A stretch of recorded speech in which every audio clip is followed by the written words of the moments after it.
por tudo isso que aconteceu na minha vida nesses últimos 4 anos, posso dizer. Agradecer por ter me colocado nesse ministério, onde eu aprendi muita coisa, principalmente nessa área sentimental que é difícil. Muitos questionamentos, às vezes até resistências, mas ainda bem que Deus nos fortaleceu e eu posso conseguir superar muita coisa. E agradecer por ti. Deus te colocou na minha vida como minha amiga, nos deu um amor de amizade.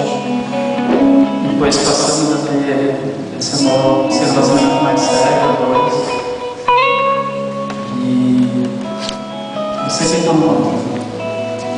As coisas foram acontecendo, as portas foram se abrindo.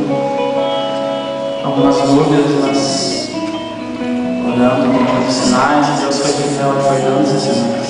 E hoje a gente está aqui e sabendo que é só o começo, que Deus está na frente, que com certeza nós vamos ser muito felizes juntos. Eu te amo muito.